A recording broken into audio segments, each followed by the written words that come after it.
வணக்கம் அன்பு மக்களே. இந்த பதிவில் நாம் பார்க்க இருப்பது கடகராசியின் வாராந்திர கிரக ராசி பலன். இந்த ஜனவரி மாதம் 6ஆம் தேதி முதல் 12ஆம் தேதி வரை உள்ள கடகராசியின் வாராந்திர கிரக ராசி பலன் பற்றி இப்பதிவில் நாம் விரிவாக பார்ப்போம். இப்பதிவை பார்க்கும் கேட்கும் அன்புகள் யாவரும் லைக் செய்து சப்ஸ்கிரைப் செய்து பகிர்வது நல்லது. கடகராசியின் வாராந்திர கிரக ராசி பலன். பொதுவாக கடகராசியை பொறுத்து தங்களின் ராசிக்கு 8வது வீட்டில் சனி பகவான் அமர்ந்து பயணித்திருப்பதால் உங்கள் வாழ்க்கையின் பல பகுதிகள் இந்த வாரம் மிகவும் பாதிக்கப்பட போகிறது என்பது தெளிவாக தெரிகிறது. ஆகையால் நீங்கள் எந்த ஒரு சூழ்நிலையிலும் தங்களின் பொறுமையை இழக்காமல் இருப்பது அவசியமாகிறது.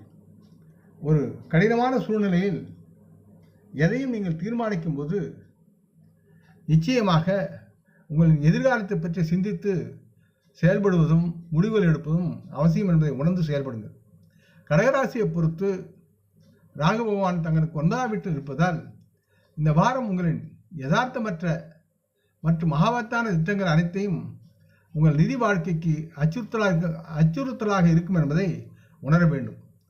ஆகையால் இது போன்ற சமயங்களில் உங்கள் பலங்களை காப்பதற்காக சிக்க வைக்கும் எதையும் நீங்கள் அவசரப்பட்டு செய்வதை தவிர்க்க வேண்டும். இல்லை என்றால் நீங்கள் பெரிய பிரச்சனைகளில் சிக்கிக்கொள்ளவும் கூடும் என்பதையும் உங்களின் மனதில் நீங்கள் பதிவு வைத்துக் கொள்ளுங்கள். இருப்பினும் உங்களை சுற்றியுள்ள செல்வாக்கு மிக்க மற்றும் முக்கியமான நபர்களிடையே உங்கள் வெளிப்பாட்டை அதிகரிக்க வேண்டி நீங்கள் உங்களின் சமூக நடவடிக்கைகளில் பங்கேற்க இது ஒரு நல்ல வாய்ப்பாக இருக்கும் என்பதையும் உணருங்கள். காரணம், இந்த வாரம் மற்றவர்களை கவரக்கூடிய உங்களின் திறமை பல சாதகமான பலன்களை உங்களுக்கு கொண்டு வந்து சேர்க்கும். இந்த வாரம் உங்களிடம் இருக்கும் உங்களுடைய பொறுமையின்மை அதிகமாக இருக்கும் என்று தெரிகிறது. இதன் காரணமாக நீங்கள் வேலை செய்யும் உங்களின் பணியிடத்தில் மற்றவர்கள் முன் நீங்கள் உங்கள் எண்ணங்களை பகிர்ந்து கொள்ளும் போது சூழலின் தன்மை புரியாமல் மனக்கிளர்ச்சியுடன் செயல்படுவதில் ஆர்வம் கொண்டு இருப்பீர்கள்.